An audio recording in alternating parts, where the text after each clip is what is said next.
Excellent. Okay, well, we are live. Good evening, everyone. How are you all doing? Sorry, I've got you all on mute. Not because I don't want to hear what you've got to say, but because it would be a bit of a bun fight if you could all say something at the same time. It's great to have you all aboard. If we haven't met before, I apologise. My name is Eddie. I am the founder of the Whisky Lounge, which is the entity which is putting together these virtual tastings and events on a pretty regular basis, as it would seem. Our reason for being, if you like, is to put together tasting events, so festivals, tastings all over the country. But obviously we're not able to do that at the moment, so we have to make do with what we can, and this seems like a pretty good second best, to be honest. And these tastings have been going extremely well. Obviously, we're very grateful that you're investing in this style of tasting. It's helping keep us afloat, to be frank with you. So we're very grateful to have you here and to get your support. We're also very grateful that we have David Miles here, the UK specialist, whisky specialist for Edrington Beam Suntory. His portfolio of whiskies has expanded exponentially over the last few years, I would think, David.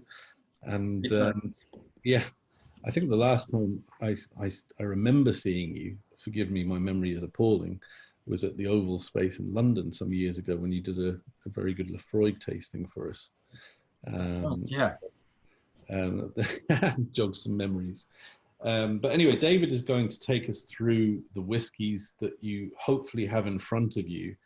Now, what I'd like you to do is, during the tasting, if there's any questions that you have for David or even myself, please pop them in if you look at the bottom, you'll see chat. You can pop your messages in there. Keep it clean, please. We'd be grateful for that. But yes, we've got David here for the duration of the tasting, and it'd be good to use him. So if you have any questions about the 3 distilleries and the 6 whiskies specifically, then please do put your questions in there, and I will do my best to ask them to David at the end of each whiskey or at the end of the tasting. I believe we're starting with Highland Park, funnily enough, given the background that David has behind him. It's still very light there on Orkney. It probably is, actually, isn't it? So David, I will hand over to you, and I will come back in when I feel the time is right. That's great, Eddie. Thank you very much indeed. Everybody, good evening. Thank you very much for joining us. We've got a theme of sorts here. We've almost got 2 themes in many ways. So everything we've got this evening is a peated whiskey. But that first side of our theme of the evening is going to be there's more to peat than just peat. Peat is different. And the different peats from different parts of Scotland do give different aromas, different flavours to our finished whiskey.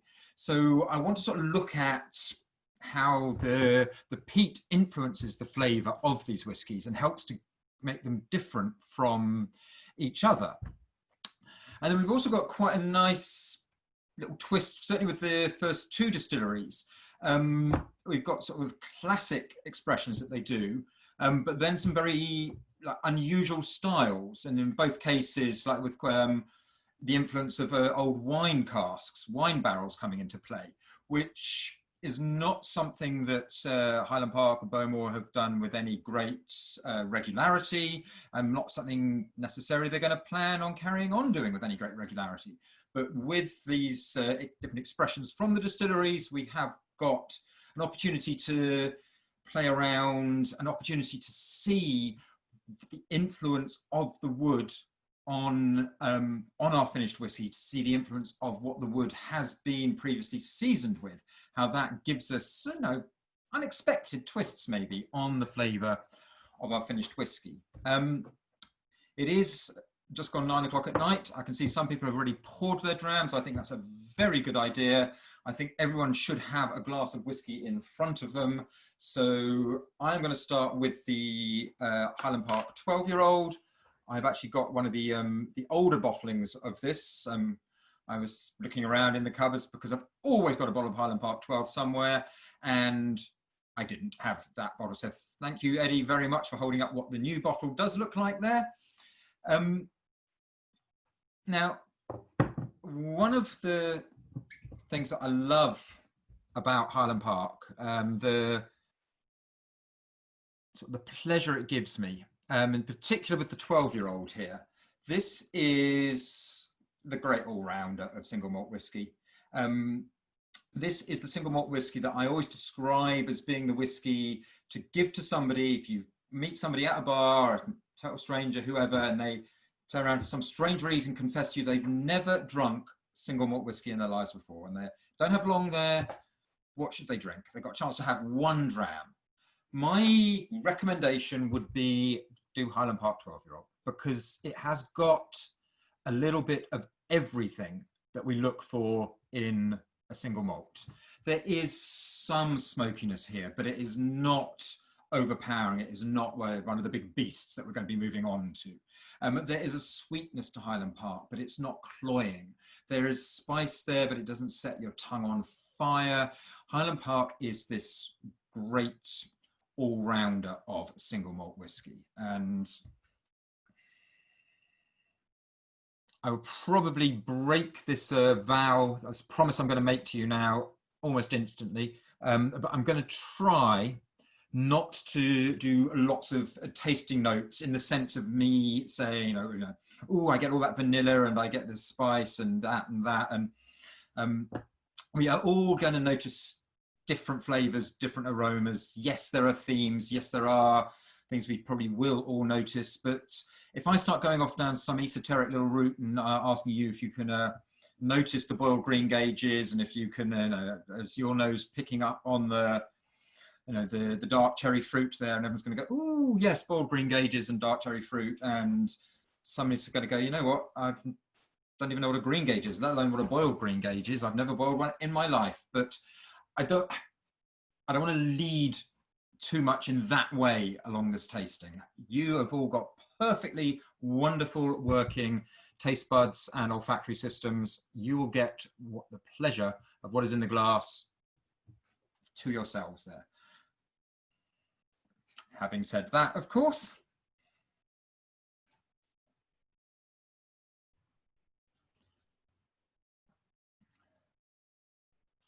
it is a taste of a whiskey that makes me very, very happy.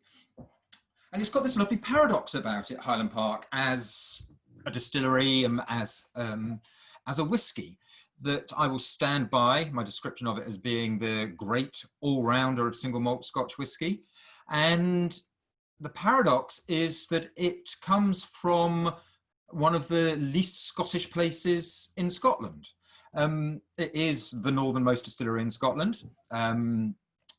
We take a certain pride in that. There is, of course, another distillery on Orkney. We've got Scarpa up there as well, and the Scarpa distillery is about a mile, 2 miles away from Highland Park, and about 500 yards further south than Highland Park is. But those 500 yards matter, ladies and gentlemen. We are the northernmost distillery in Scotland, and we're proud of it.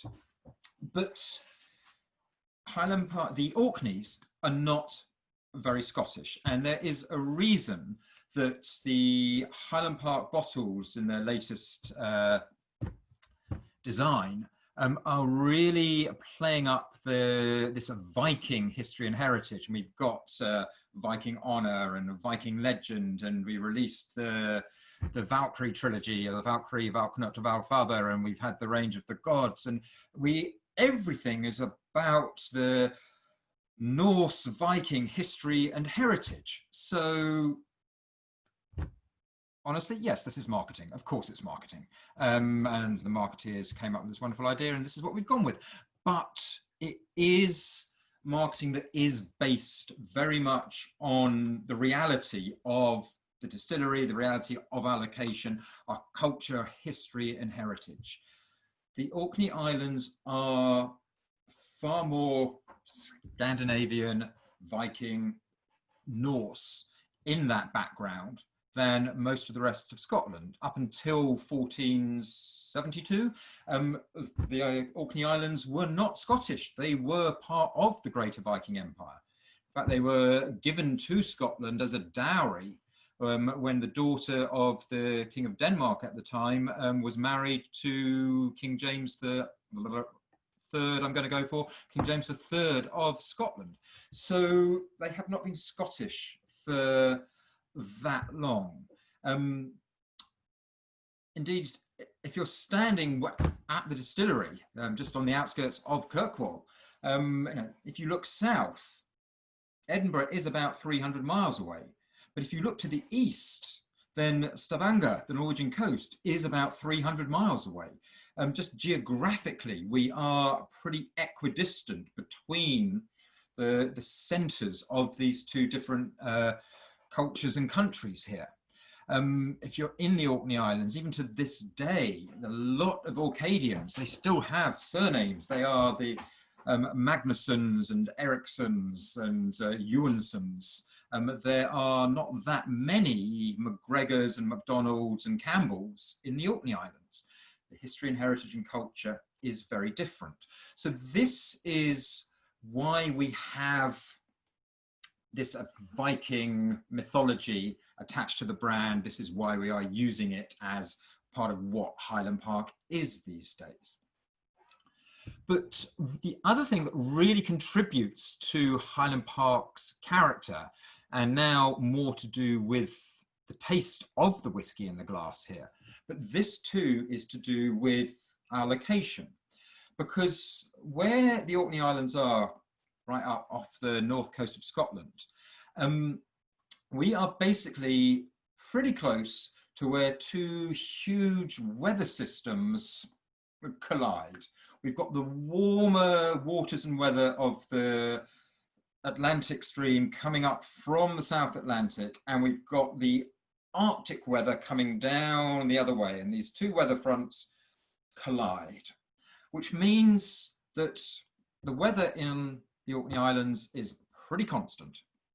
It rains for about 370 days of the year on the Orkneys. And the rain doesn't really come down because the other side effect of these weather conditions, the wind blows at about 40 miles an hour for 370 days of the year. So the rain is coming across like that. And the influence that this has is that basically nothing grows very tall in the Orkney Islands. Everything that grows only grows at a height of about 6 to 9 inches off the ground. Everything that grows at an angle of about 45 degrees because of the wind. Fundamentally, and I am slightly exaggerating here, but not by that much, fundamentally what grows in the Orkney Islands is heather. This is pretty much it. Last time I was up at the distillery, just to give you an idea of this, we were driving around the island in a minibus, and we drove past, they were some trees. They weren't trees really, they were these 6 sorry looking saplings. They were these rather desperate excuses for wanting to be a tree at some point in their lives and really not succeeding. And as we drove past them, the driver of the minibus just turned around and said, "Oh, look guys, a forest." That gives you some idea of the landscape of the Orkney Islands. Now, why this matters, why I'm talking about this, is because of its influence on the peat that we have in the Orkney Islands. Peat is crushed up vegetation. It's crushed, rotted vegetation in an anaerobic environment. Basically, you need water, you need a great big slab of rock lying not too far underneath the surface, which means that the peat over the course of hundreds and thousands of years can't sink deeper and deeper into the ground. If that were to happen, then give it another 25, 30,000 years, peat would become coal. Because that doesn't happen, peat stays, relatively speaking, sort of close to the surface. It doesn't get as compressed, as concentrated as coal would. So when we burn peat, it burns at really quite low temperature. It kicks off loads of smoke. If peat is what you have available to heat your croft in the 19th century Highlands or Islands of Scotland, peat is actually a pretty lousy way of heating your home. If, however, what you want is to imbue every grain of barley that you are making your whiskey from, if you want to imbue the barley with a peated, smoky aroma, then peat is absolutely brilliant. The low temperature means we don't actually cook the barley. The plentiful smoke means that as the smoke passes through our barley, every grain of barley gets this peaty, smoky flavour. Now, the peat from mainland Scotland is going to be composed of rotted down, decomposed trees and bushes, much woodier, much stronger base ingredients here, because a few thousand years ago, all of mainland Scotland was basically covered in the Caledonian forest. So we've got a very different makeup of the peat on the mainland. In Orkney, because our peat is fundamentally heather, it has a very different composition, it has a very different makeup to it. So when it's burned, it gives off very different flavors and aromas. And so Orcadian peat has a character of its own. And this sort of heather, slightly sweeter, we talk about the heather honey notes that are there in Highland Park, and in particular in something like the classic 12-year-old here. Part of that heather honey sweetness is the influence of Orcadian peat. One of the privileges of all three whiskies that we've got this evening, all three of these distilleries do have their own floor maltings, so they can do peat their own barley. With Highland Park, what makes this in particular very important and slightly special, Highland Park do not peat all of the barley that we use. We only peat 20 to 25% of the barley that we use. The 80% or so of unpeated barley, we buy in from one of the big malting houses on the mainland, Simpsons and people like that. But because the 20% or so of the barley that we use that is peated, we are totally in control of that. So all of the peat influence on Highland Park is Orcadian peat. And Orcadian peat has this very different quality to mainland peat, indeed to Isla peat. So not all peat is the same. And the peat that we are digging on Orkney helps to give Highland Park its very distinctive character, is a big part of the personality that we have here. Eddie, go on.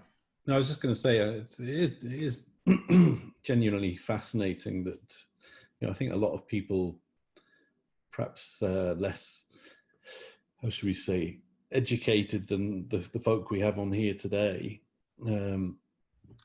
would just classify peated whiskies into one bin and unpeated whiskies into another, without any consideration for local factors like local peat. Now I'm very interested to try this 16-year-old Twisted Tattoo.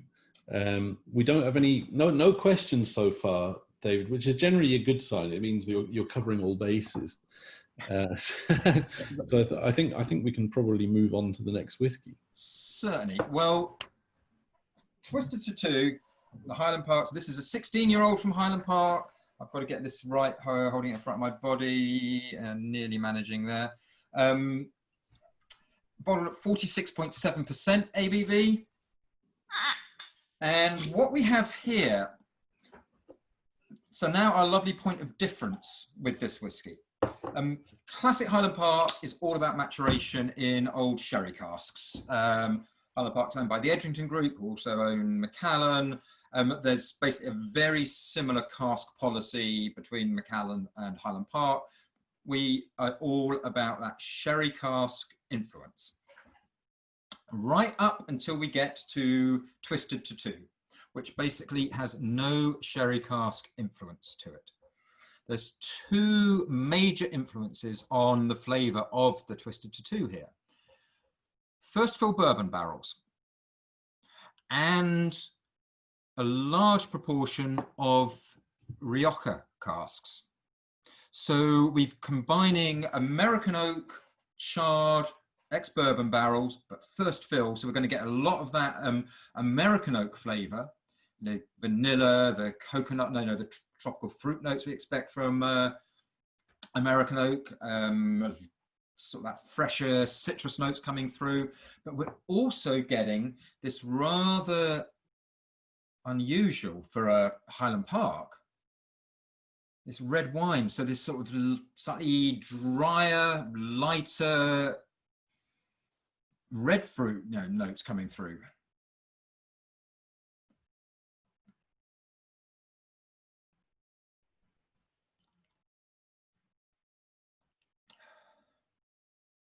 It's got a similar background, but such a different flavour from the 12 there, Eddie. Yeah, I mean, I get. I've actually saved myself to try this for tonight. It's been burning a hole in my glass, and yes, it is. It's much drier than the 12, and I definitely get a hint of black pepper as well. Yeah, it's quite a different beast altogether, isn't it? Although it still has the sort of trademark light medium peated tingle, if you like. But it is much winier, if that's a word. It is now, and there is that. Yeah, there's still that. That lovely slight toffee butterscotch note underlying the sweetness as well. It's a beautifully balanced whiskey. Now, I'm looking to the side because I've got my little cheat sheet on another computer over here. And for the members of our audience for whom this is the sort of thing that this is interesting, usually Highland Park fill their casks at about 63% ABV. The new make spirit usually comes off the still just under 70%. 68.5, 69% ABV. We'll always cut it with a little bit of water to bring it down to about 63% before it goes into the cask, just lowering the strength before it goes into the cask that little bit. Basically, there's two advantages here. If you put the spirit into the cask at too great a strength, it's too volatile and you lose too much of it to evaporation. The angel's share just kicks in. The angels take too much, basically. And if you just bring the strength down, if you put spirit into a cask at too great a strength, the oak of the cask feels a little bit like our throats feel. If I were to give you shots of spirit at 70% ABV or so, and you had a shot, and you'd knock it back, and then you'd kind of like wouldn't be able to speak for 30 seconds, and cold sweat, a little tremble. It just wouldn't be a very pleasant experience. And the oak of the cask feels like your throat does. We bring the strength down just a little bit, but at that sort of 63, 64% ABV, and nearly all distilleries in Scotland will do this. At that sort of strength, the oak of the cask and the spirit are going to play nicely with each other. And it makes it that much easier for the spirit to pull the flavour, to pull colour out of the wood into the spirit itself. And as the spirit transforms into whiskey, this facilitates that happening. With the Rioja casks that we're using here, we actually put it into the casks another 4% or so lower. So it went into the Rioja casks at around 59% ABV.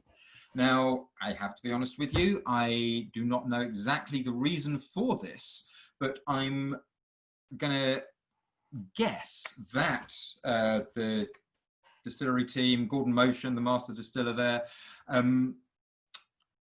carried out some experiments and realised that they were going to get a bit more of the flavour out of the wood at the slightly lower ABV. Something to do with the fact that the seasoning of the cask was with wine rather than spirit previously, maybe, will have influenced that decision. Maybe they tried it at these slightly higher ABVs and it just didn't get the result they wanted. But it's another little indicator of sometimes the care and the passion and the curiosity that goes into whiskey making.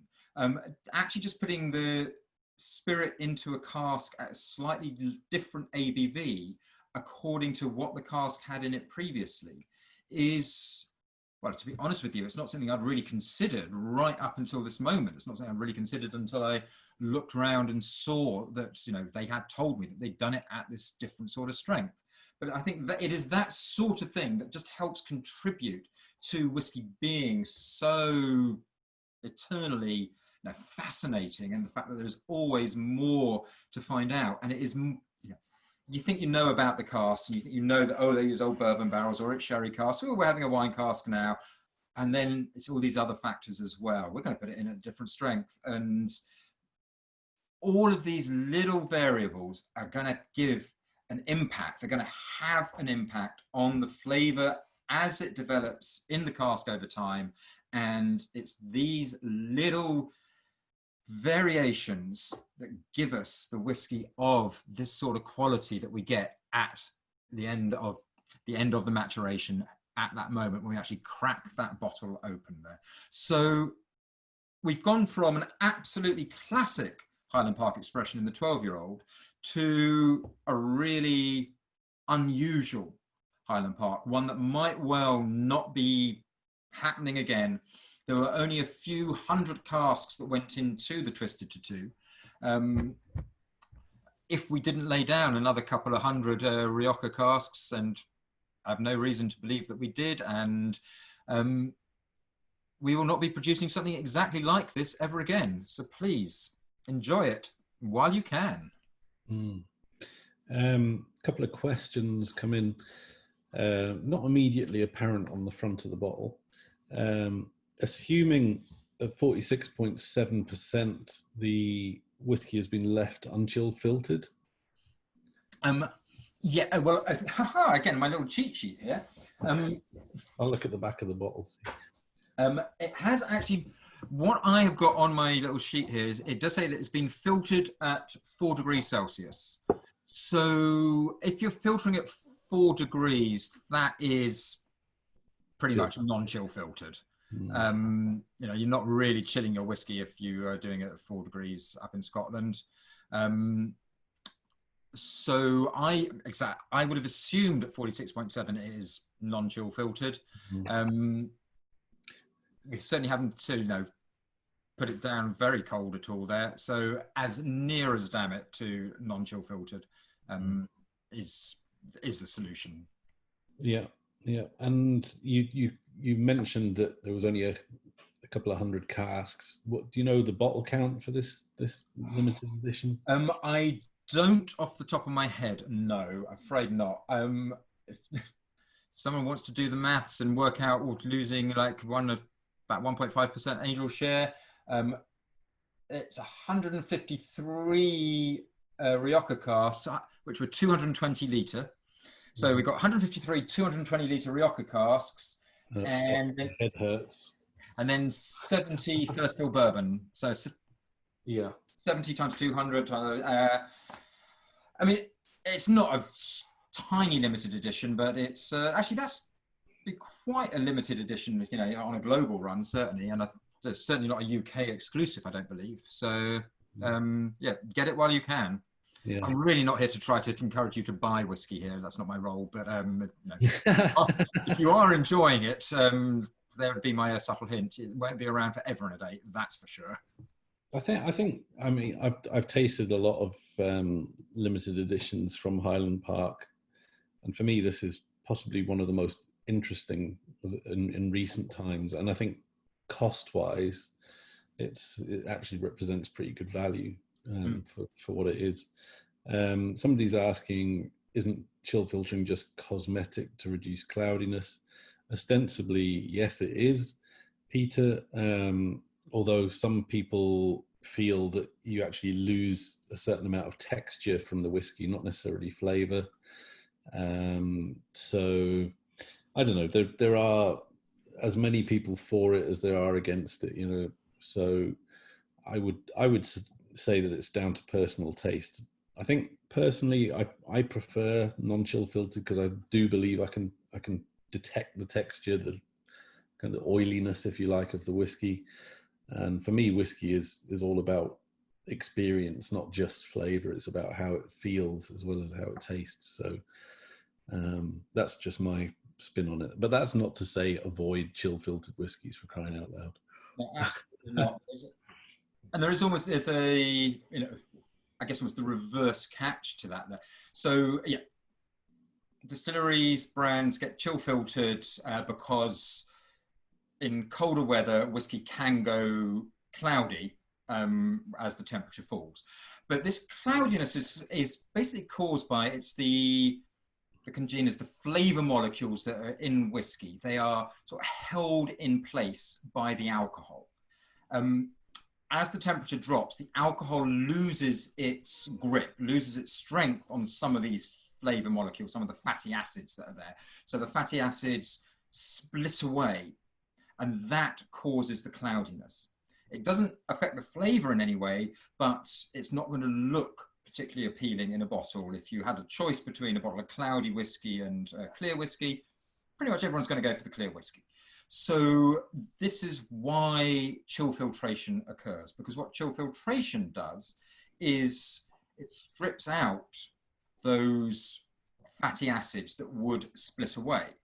Now, here's where the catch is, and in particular, as Eddie was saying, with the mouthfeel of the whiskey, if you strip those flavor molecules, those fatty acids out, you've solved one problem, but you are taking out a little bit of the flavor of the whiskey. You are taking out some of the mouthfeel, the creaminess there.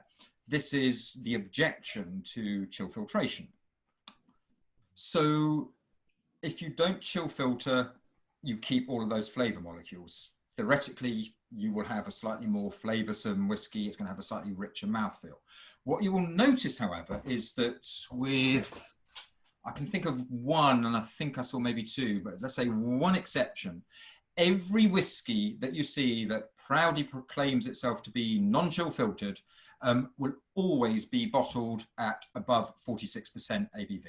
They're nearly always 48% ABV or above. And the reason for this is that when you bottle your whiskey at that strength, those few extra degrees of alcoholic strength are enough to allow the alcohol to maintain its grip on those flavor molecules, on those fatty acids, so that even when the temperature drops, now the alcohol is strong enough to hold them in place. So nearly all whiskies that so proudly boast of non-chill filtration, the truth is, it's like, yeah, you didn't need to chill filter. It wouldn't have had any impact because you're bottling it at a high enough strength that cloudiness isn't going to happen anyway. So there's the other side, if you like, of the chill filtration, non-chill filtration debate that will continue to go on. Absolutely. Okay, well, I think we're good to move on. I think we've covered Highland Park really nicely. Thanks, David. So if you want us, let's see. Look at that. Oh, look! Oh, like the words, man, at ease with technology. Look at that. So we're leaving the Orkney Islands. We're coming round the west coast. We're coming down to Islay, and we're going to visit Bowmore, or Bowmore, as I should probably call it. I'm not quite sure how much you can see of the background image here. The Bowmore Distillery is right there on the coast, on the waterfront of Lochindale. It's a rather glorious picture, obviously no filter used whatsoever. But even on a fairly calm day around Islay, it gets pretty stormy. The waves are kicking up. We have a big influence from the weather here. So I am reaching for my Bowmore 12-year-old here. So this, again, is a pretty classic offering from the Bowmore distillery. Now, I think it's probably obligatory in Scotland. Every distillery has to pretty much be able to make some sort of claim to be the oldest distillery in Scotland, or in a certain part of Scotland, or the oldest continuously working distillery, or the oldest distillery to still have the same name, or the oldest distillery whose founding family are still part of it. But you know, everyone is making this sort of claim, and unashamedly, Bowmore are doing this as well. We are the oldest working distillery on Islay. So Bowmore is the granddaddy of all the Islay whiskies. Established 1779. Established is one of my favourite words on a whiskey bottle, because basically established really doesn't mean what you think it means. Established means busted by customs and excise in 1779. We were making whiskey long before that. This is just when we got caught, in the same way that Lefroy was established in 1815 and Highland Park was established in 1798. Paying our taxes since 1779. Doing the paperwork since 1779. Now, with Bowmore, and again, just on the nose there, right, we are now getting up to much more of the smoke is coming through here. There's none of the we're a partially peated whiskey around here. We only peat a certain proportion of the barley that we use. We peat every damn grain of barley that goes into Bowmore. And again, we are one of only 6 distilleries, maybe 7 now, but I'll stick with 6 at the moment. 6 distilleries in Scotland to have their own floor maltings, so we can peat our own barley. We can only peat, again, 20 to 25% of all the barley that we use. So the remaining barley that we use, we buy in from the big malting houses on the mainland, and we buy it in peated already. So Bowmore has a full peat influence, but to go back to our little theme, there's peat and there's peat. And the peat that we use that comes from the mainland, or the barley that we use from the mainland, will have been peated on the mainland. So that mainland peat is going to be far woodier, bushier. Islay peat has a very different quality to it, and although there is a lot of heather growing on Islay and there are precious few trees growing on Islay, the peat bogs of Islay have much more influence from seaweed. And this we are going to notice much more when we move on to Lefroy. But the Bowmore peat experience, the Bowmore peat flavour, is a combination of the more medicinal, briny notes that we get from Islay peat, combined with that woodier smoke effect that we get from mainland peat. So Bowmore is it's a bit more of a combination. It's a recipe. We're putting different peat flavours together, and we're not allowing any one in particular to be dominant here. So the peat influence is, well, nose the glass, it's there, it's unavoidable, but it's a combination peat that goes into Bowmore. The 12-year-old that we've got here, the casks that are being used are a combination. So Bowmore 12 uses both bourbon barrel and sherry cask. It will vary from batch to batch we put together as long as the flavour is constant, but you know, the sherry cask influence, and particular those casks that are European oak. We're going to get a little bit more dried fruit influence coming through on the flavour here. So a little bit, you know, those dates and sultanas that are there, that slightly cakey sweetness to it. The American oak, the vanilla, that's still very much part of the flavour here. And the next part of the Bowmore influence, and I know there are people who will say that this doesn't have an influence, or that distilleries overplay the influence that this has, but I'm going to go along with it, and feel free to disagree with me completely. Feel free to say to me I'm talking rubbish. You will not be the first people to have ever said that to me. Bowmore take a lot of pride in the warehouses, being there in particular, right on the waterfront here, the building which actually has Bowmore written on the side of it. And here's Bowmore's other claim: the oldest continuous working warehouse, whiskey warehouse in Scotland. The #1 vaults, this warehouse that's right on the waterfront there. Now, obviously, not every cask that Bowmore produces can be matured in this one warehouse there. There's Dunwich Warehouse right on the waterfront. But we keep a fair number of barrels in this warehouse. It is the flagship, basically.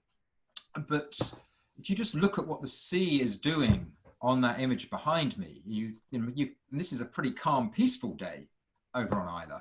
You know, when the weather breaks, when the storms come in, you know, that sea air is everywhere. It's all around. So the atmosphere, you know, in the warehouses is permeated with this salty sea air.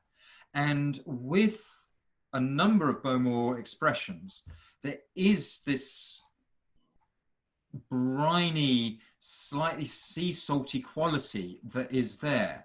And I am going to stand by and stick with the theory and my story that it is the influence of the sea air in the warehouses, you know, that permeates through the wood. The angel share goes one way, but the atmosphere comes in through the wood the other way. And this does play its part in the flavour of our finished whiskey. Now, to give you an idea maybe of what the weather can be like, and Bowmore, you know, the town, the overgrown village of Bowmore, which is the capital of Islay, but yeah, this is a harbour. This is a little haven. You wouldn't really believe it looking there. During the Second World War, the RAF Coastal Command had a squadron of Sunderland flying boats based in Lochindale, based in the harbour right here. And at one point in 1943, I'm going to say, I'm fairly sure it's 43. Anyway, a storm kicked up.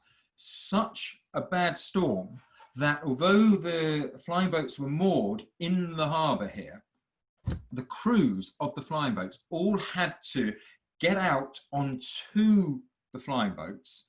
They had to switch the engines on so they could actually like steer the flying boats, even though they were all moored, steer them so they could face them into the wind with the engines on. And they stayed on their flying boats. And the Sunderlands, I think, had a crew of 12 people. They stayed on these flying boats for 3 days because that's how long the storm lasted. And lasted as strongly, as badly as it needed this interaction, this support from the crews to desperately keep the planes intact and in one piece. And to the point where apparently when the storm was actually at its worst, most of the guys on the flying boats, they couldn't just stay in the flying boat to add their body weight as bulk and ballast. They had to go up onto the wings of the planes and hold on to the wings of the planes in the harbour just to try to keep them weighted down. Can you imagine what sort of storms must have been kicking up over 3 days. They had to keep the flying boats there with their engines running. And for part of that 3 days, not the whole 3 days, but part of it, the crew were actually out on the wings of the planes, holding them down in place, desperately trying to stop them being flipped or destroyed by the weather.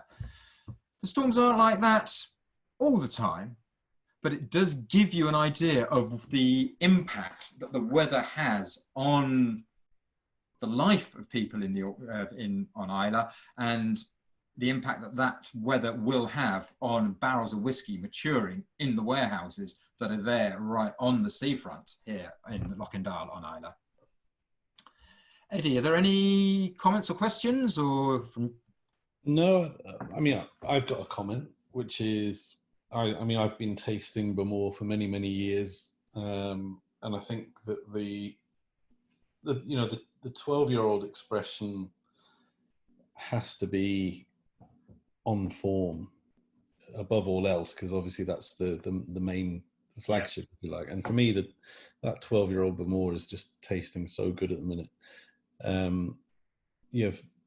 Yes, it should have that peatiness to it, but for me, it's got the classic Bowmore tropical fruit driven flavour throughout, which is what I want from Bowmore. Yeah. You know, I want something with a little bit of peat that balances out. It's almost like seared tinned pineapple and peaches and things like that. It's just lovely, I think. Yeah. But I'm definitely, I think we're ready to taste the So, yeah. 15-year-old. So this is, again, an unusual twist. And we're going back to the wine cask influence. No longer Rioja. We are now... This is all about French red wine. This is Bordeaux. This is a Chateau Lagrange influence. This is 19 years of maturation, all of it in those wine casks. So the wine casks will be some European oak. I'm sure there will be some American oak wine casks there as well. It's got such a, just nosing that, it goes off in such a different direction now. You've still got that sweetness on the nose, but when you taste it,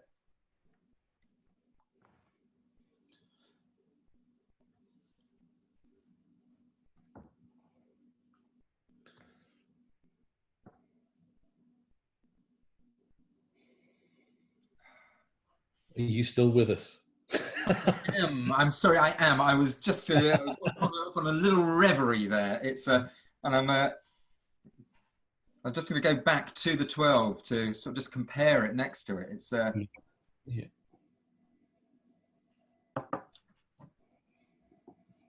So again, a little more alcohol. This has been bottled at 48.9% ABV. So we've got the, a little extra kick, a little extra body to it. 19 years of maturation is that's a good long period. I always think the Bowmore 18-year-old is one of the slightly unsung great 18-year-olds of Scotch whisky. It doesn't get the recognition of, say, Macallan 18, the Highland Park 18, but this is just... It's very interesting, isn't it? I mean, don't often see any whiskies really fully matured in wine barriques like this. Exactly. No, that is unusual. I just went back just to nose the Twisted 2 to see, trying to do a wine cask influence comparison here, because the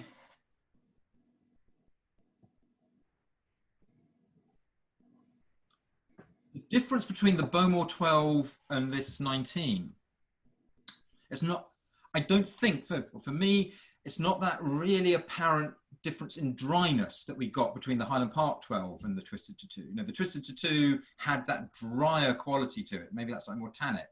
Now, again, please feel free to disagree with me and tell me I don't know what I'm talking about.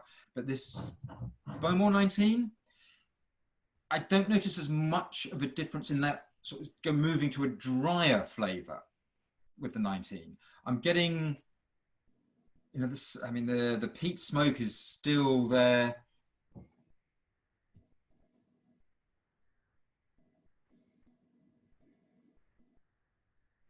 Slightly,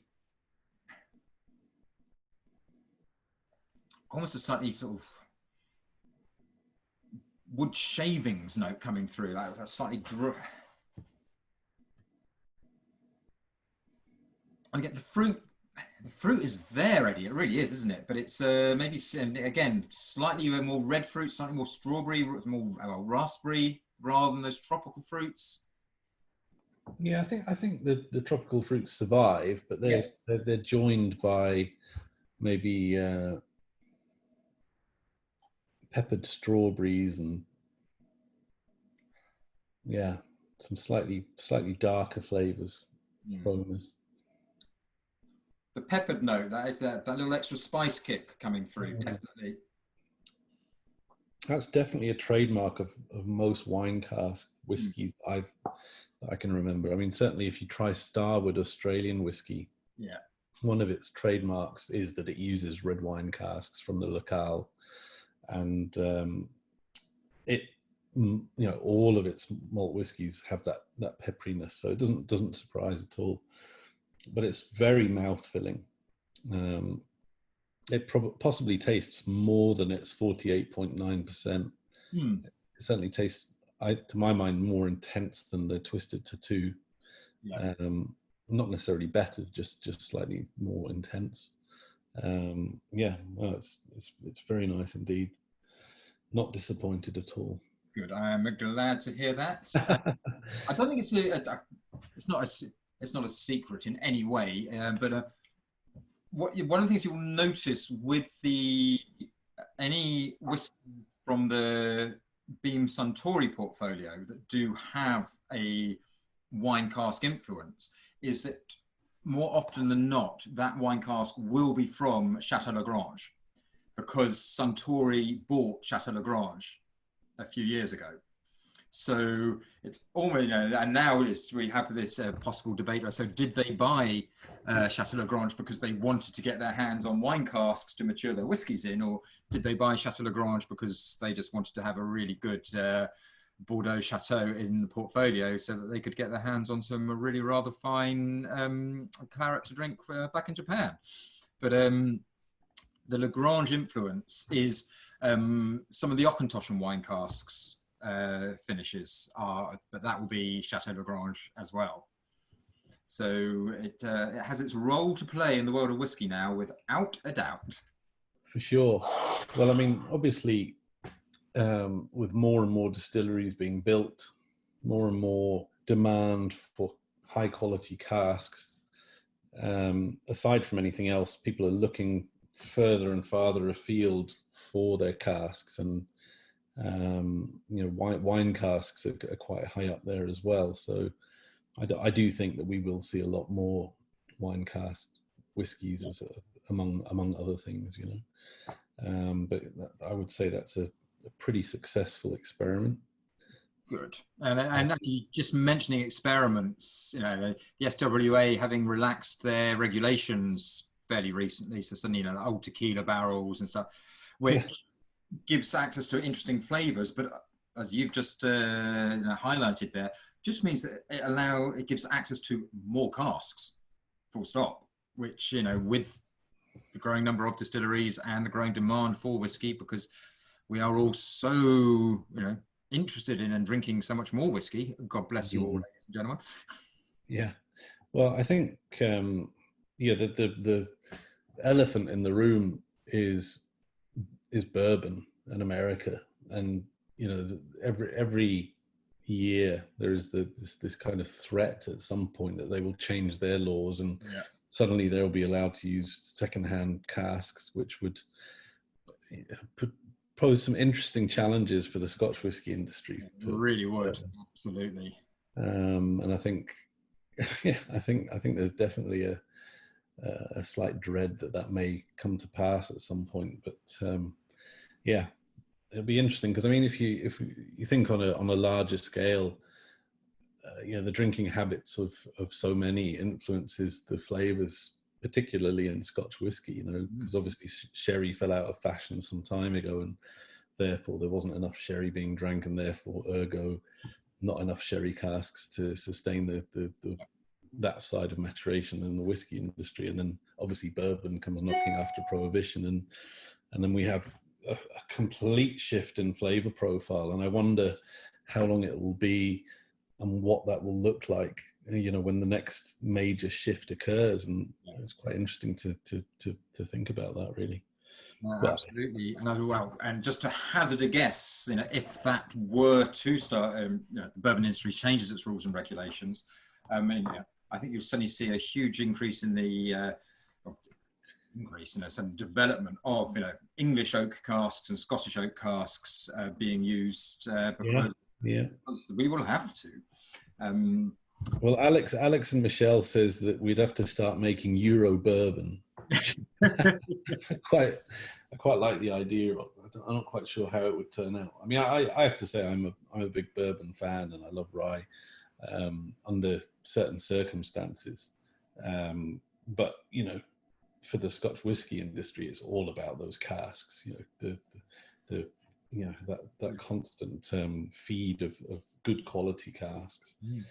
Yeah, great stuff. And Alex and Michelle also say reuse and STR might be more practical, and they're already being used as we speak. And there are certain distilleries absolute fans of STR, even in Englandshire, believe it or not, which we've covered before. So yeah. Euro bourbon is the one with Antoine de Caunes. Yes. Oh, Antoine, brilliant. God, that's going back a year or two, isn't it? That's going back. Right. Okay. Let's. I'm going to have to reach over. Get my next two glasses. You do that. So carry on revealing my technical genius. So now we move on to the medicine. Oh Christ. That's a stiff. That was a good sound there. Yeah. So I will change up the background. And obviously using medicine as your metaphor analogy there plays really quite nicely with where we're going now. Yeah. So, Laphroaig, it is the love it or hate it of the whiskey world. It is the Marmite of the whiskey world. Forgive me for all those cliches, but there is truth behind them. It is that one of the most recognizable of all noses that there is. And the adjectives that we use to describe this, the TCP, the iodine, the medicine cabinet, the brine, the damp dog's hair, I totally understand why people flinch away from this. I totally understand why people think this is just despicable, but I think it's one of the great whiskies and tastes and aromas that the world has to offer us.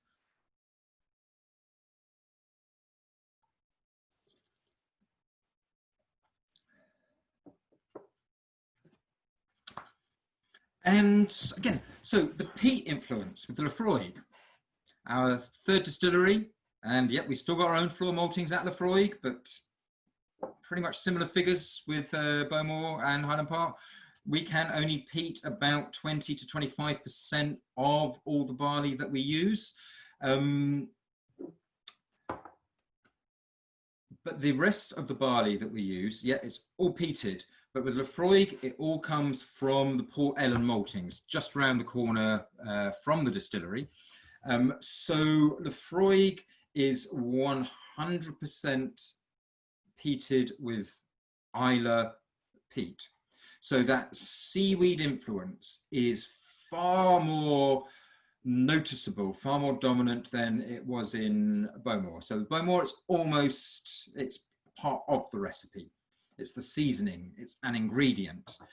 With Laphroaig, the peatiness, the smokiness, this is all about the Islay influence. If we're going to start bandying words like terroir around here, I was quite proud of my ability to still say terroir after that amount of whiskey.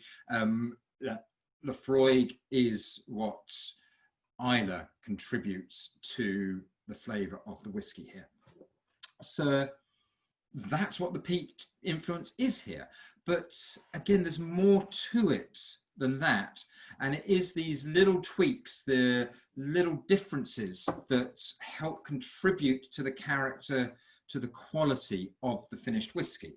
So, I guess famously, when we're talking about peatiness in whiskey, we talk about the ppms, the parts per million, and famously, this is an incredibly unreliable and inaccurate way of measuring how peaty, how smoky your finished whiskey is. Because when a whiskey talks about its ppm, we are measuring the phenol count, and for want of a better description, phenols are the chemicals that make smoke.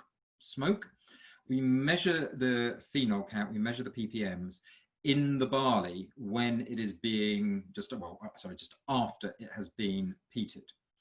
Now you consider what that barley then goes through. It gets ground down, it gets mixed with hot water, it gets strained off, it gets yeast added, it gets eaten by the yeast, it gets converted into beer, it gets distilled twice. It goes up to just under 70% ABV. It gets put into casks where it's left for however long it may be left for. And yet when we're talking about the ppms, we're talking about what happened in the barley right back at the beginning.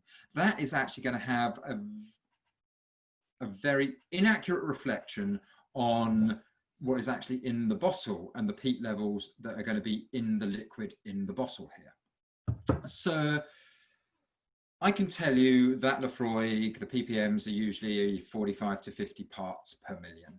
And just to briefly reflect on that, if you think about when you open a bottle of Laphroaig, and basically, as I opened that bottle, we all opened bottles of Laphroaig, and we could pretty much smell the Laphroaig from other people's screens on a laptop, because that's the power of the aroma of a Laphroaig bottle here.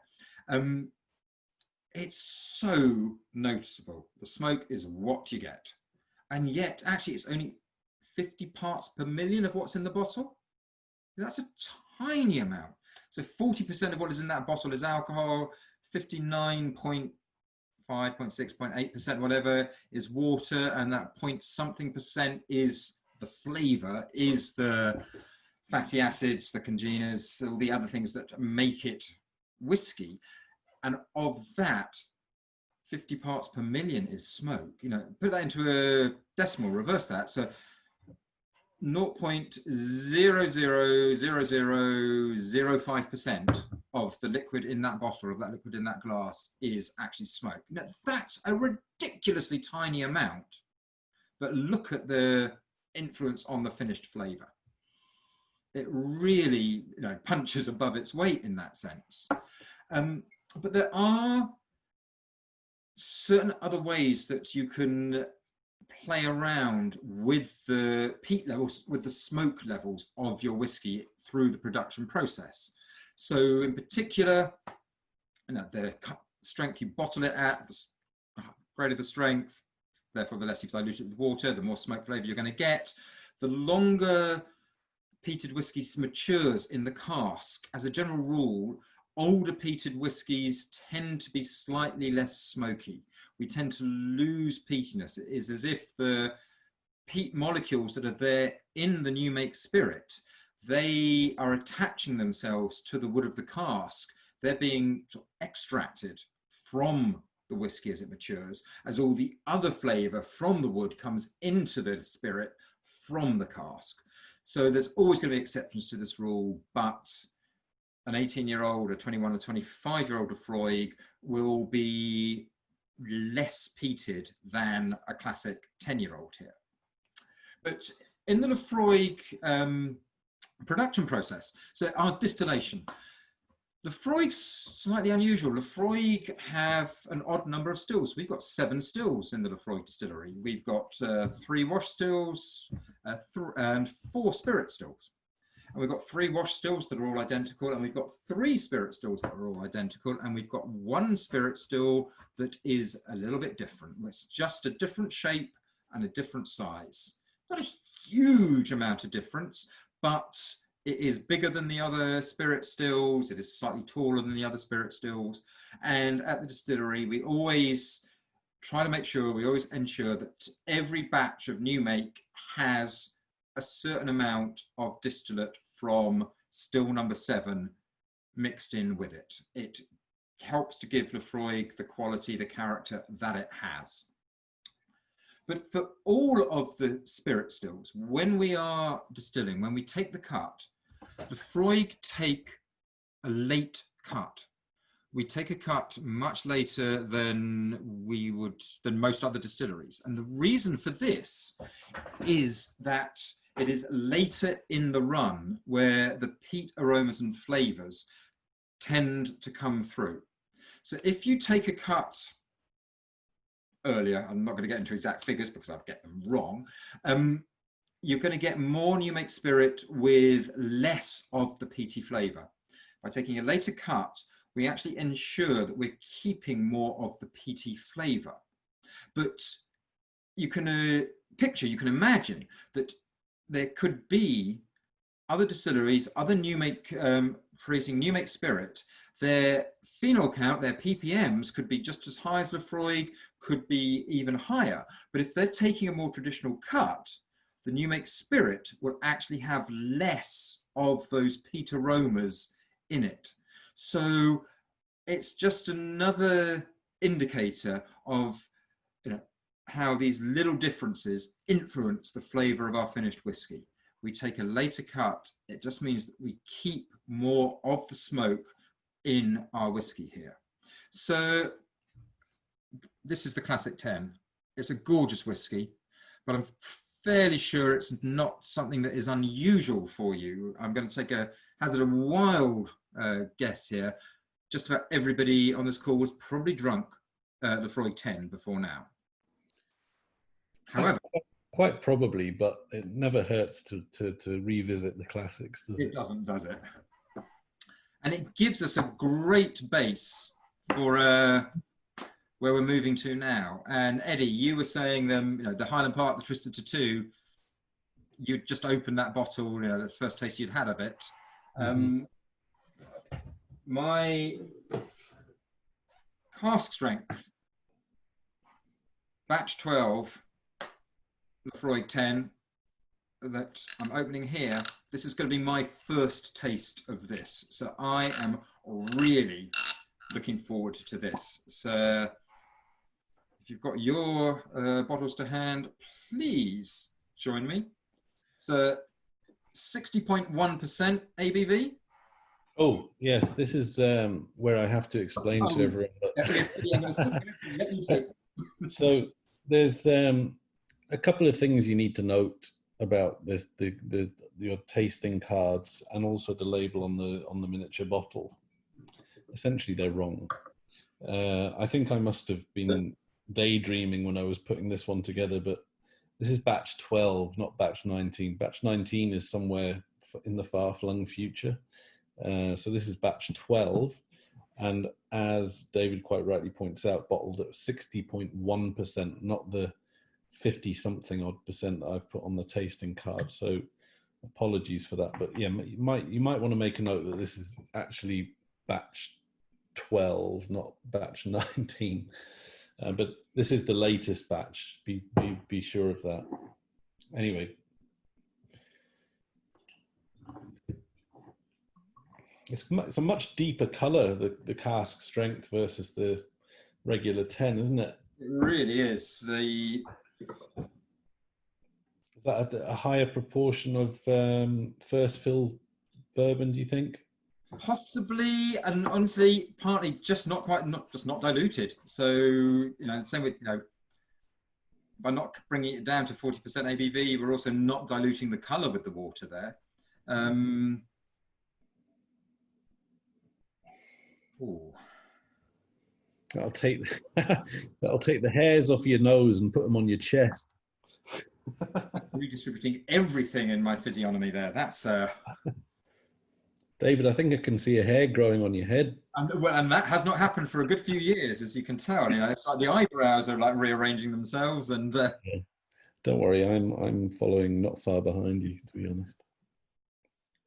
wow, that is such a nose. Mm.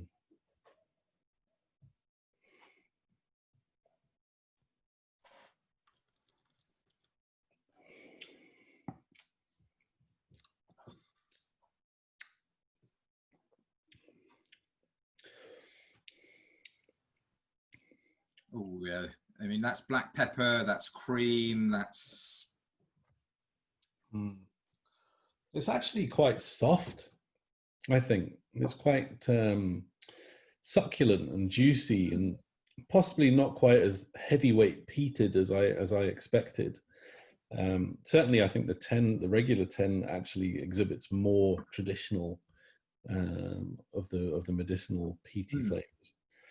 But that's got a real. It's almost like it's been wrapped up in like a eclair, or the Cadbury's eclairs with the caramel and the chocolate. It's really very sweet and succulent.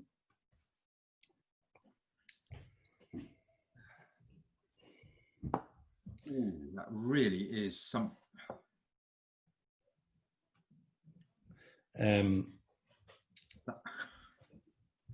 Yeah, 60.1. That's taking the words out of my mouth there, really. Now, one of the Eddie sort of touched on that there. Laphroaig is very much a distillery that loves its bourbon barrels. There are some sherry casks maturing in the warehouses. Expressions such as the Triplewood and Laphroaig Law have a sherry cask influence, but they're the exception to the rule. And for the most part, Laphroaig is all about the bourbon barrel maturation. And in fact, to go back to the 1950s or so, Ian Hunter was one of the pioneers of bringing bourbon barrels over and to be such a dominant force in the maturation of Scotch whisky, certainly. And more recently, Laphroaig have building and have a very strong relationship, a strong partnership with Maker's Mark. So most of the casks in the Laphroaig warehouses are old Maker's Mark casks. If you go to visit the distillery, you will see Jim Beam and Heaven Hill and Buffalo Trace casks there, Sazerac casks there, but Maker's Mark is the partner of choice, if you like, with Laphroaig. Maker's Mark make a pretty damn fine bourbon. Those casks, Maker's Mark insists their casks, again, it's tiny differences. Maker's Mark casks tend to have slightly thicker barrel ends than most other bourbon barrels. There's a different, the degree of char is done to a specific recipe. It is going to have a small influence, but enough of an influence that it matters in the flavour of the finished whiskey. So I'm certainly not going to claim in any way that, I can nose that and tell there's been some Maker's Mark influence. Absolutely not. But, the creaminess, the vanilla that's there. Joe and Nick have made a good suggestion, which is one that I normally do, but I've forgotten. Adding water to cask strength peated whiskies, can quite often amplify and underline the smokiness of the whiskey. So if like me, you're maybe missing the peat. I wouldn't say I'm missing it. I'm just saying I'm quite enjoying the wrapper that's around it at the moment. But if you want to reveal the peat smoke in that whiskey. A few drops of water will really help to bring that out. So don't be afraid. I've just added a little bit of water to just to see. I might hate myself for this, but let's see what happens. Definitely. Yeah. Get the real vegetation now.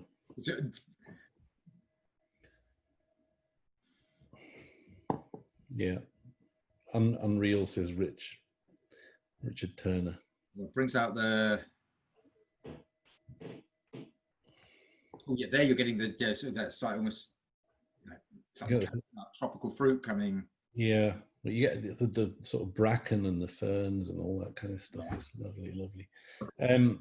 Nick Banyard asks, and you can probably answer this very quickly. Is it known why a seventh different still was installed? I think the seventh still was actually one of the old stills, wasn't it? I think so, but you know what? You say I can answer that very easily. No, I can't, I'm afraid. I'm not sure what, I just got the story and liked the story behind it. And I like the story, but I'm afraid I don't quite know the rationale, and I don't know the exact history behind that. Mm-hmm. So, I mean, with the deepest apologies, and I need to go carry out a bit of research there to... Yeah. I mean, it's not unusual for a distillery to have an odd number of stills. I mean, Talisker is another example, and there are several distilleries that don't have that kind of pairs of wash and spirit stills. But it is not the norm. Let's put it that way. No. I'm just doing something which is kind of really self-indulgent, and please excuse me. Because I do have a bottle of the previous cast strength batch. So batch hold it in front of your head, then we can see it. No, there you go. No, there you go. Yeah, just about. So that's batch 11, is it? Yeah, so that's batch 11, which is 58.6% ABV. So, which is, I think, what's on the. Yeah. So the batch number is way in the future, but the ABV was one step in the past. Yeah, that's classic Eddie.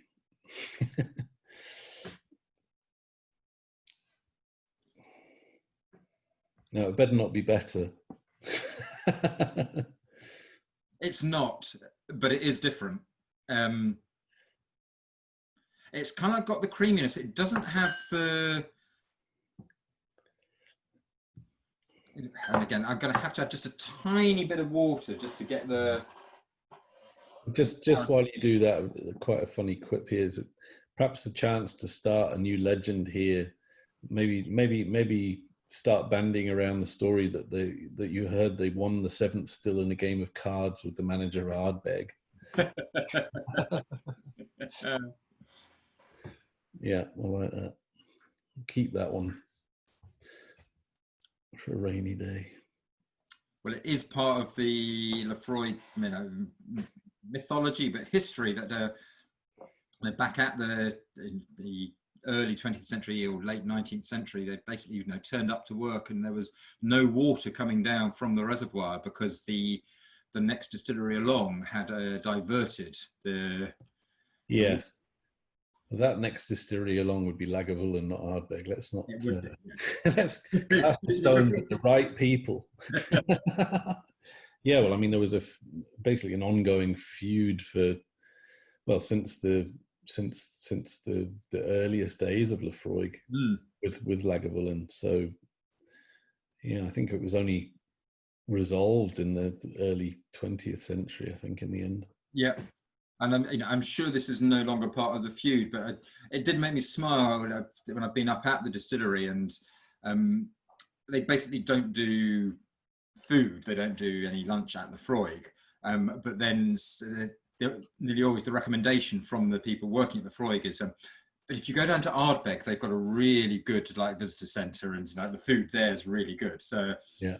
I'm not sure if Lagavulin, but the recommendation is you go to Ardbeg to get your lunch should you be visiting. Yeah, the problem is that Ardbeg then receives lots of visitors who've been through Lefroy warehouse tastings, Lagavulin warehouse tastings, and turn up at Ardbeg absolutely 3 sheets to the wind. But you know, that's just The the nature risk. of the beast, basically. Exactly, exactly. I have gone back to the batch 12. Hmm. Batch 11 was delicious, but batch 12 is the winner. It's got that. You say that now, David, but I'm sure when you're off camera, you'll, you know. Are you saying that I'm that cheap and easy? I say you're being very political. No, it's fine. No, I do believe you. I do. I mean, that is. I certainly. I liked it without water, and I think you should always taste the whiskey without water first, anyway. Yeah. But even just a few drops just accents the peat. It just, yeah, it just gives it oomph. It really. Very, very nice indeed. Well, that is a glorious, glorious whiskey. Wow, what a powerhouse of a whiskey that is. Sometimes I think the way to think about Lafroig, though, is to get over the smoke. Look for what else is there. That would be towards my final words here. We all know that Lafroig is this big peaty whiskey.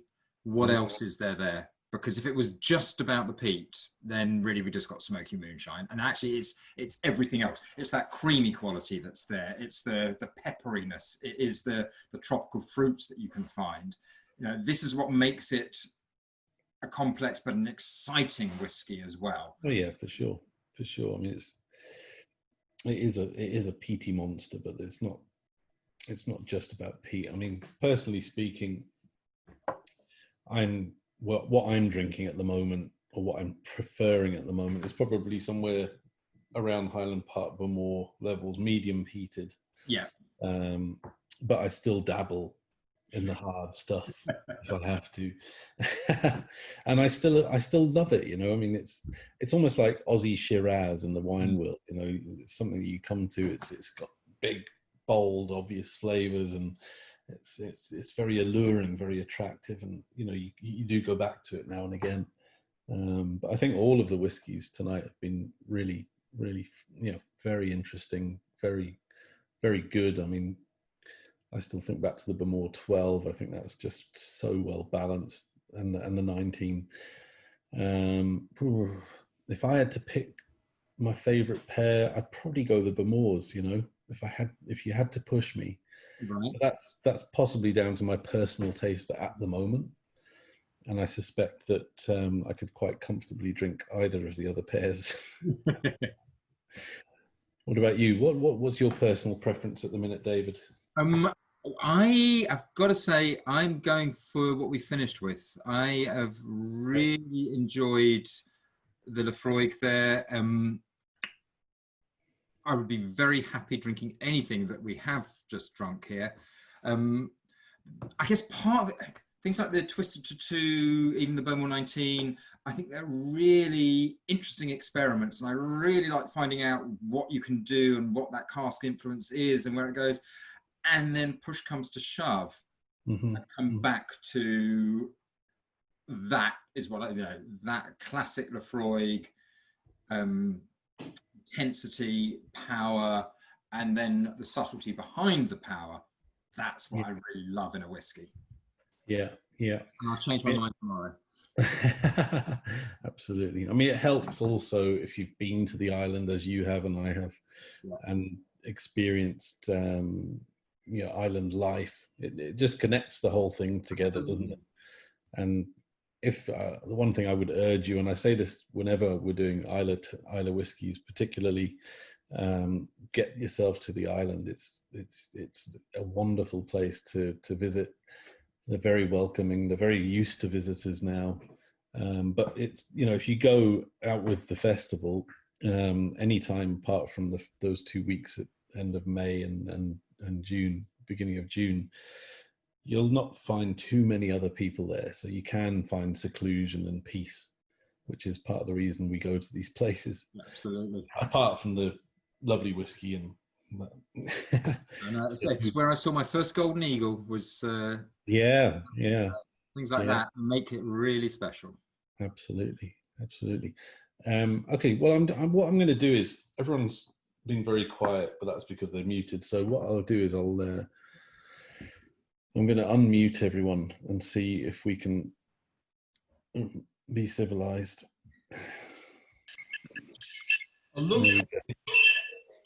Right, so let's try one at a time.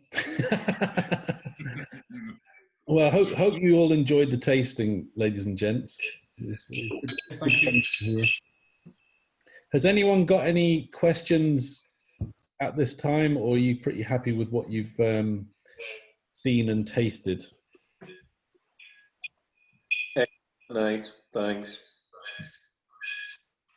I'll take that as a no. It is quite late and we've all had quite a bit to drink. Right, okay. Thank you very much, David. You covered the bases quite well there. It's very entertaining and informative. Yes. Thank you very much indeed. It has been an absolute pleasure, ladies and gentlemen. I've really enjoyed it. And I know that's all I look for in one of these things. Did I enjoy myself? No, that's obviously the wrong way approach to this. But if I've enjoyed myself, I'm sort of hoping that you have too. So thank you very much indeed. We certainly have. Hey. Brilliant. Thanks a lot, David. Thanks a lot, Eddie. Much appreciated. You're more than welcome. Just to Excellent event.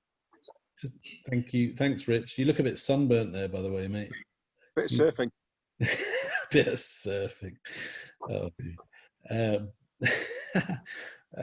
so just to thank David once again for giving up his time this evening. It's been a really interesting presentation. Lovely whiskies, goes without saying. Just to let you know that we've just put our next tasting up online, which is going to be a quiz type arrangement. So go onto the website, you'll see it there if you want to get involved in that. But listen, thanks to all of you for taking part, and enjoy the rest of your night. Now we're not in the evening anymore, and take care of yourselves and your families and friends, and hopefully we'll be able to get together for a proper dram together soon. So thanks again, David, and thanks to everyone else, and good night. Good night. Thank you, everybody. Good night. Right. Night.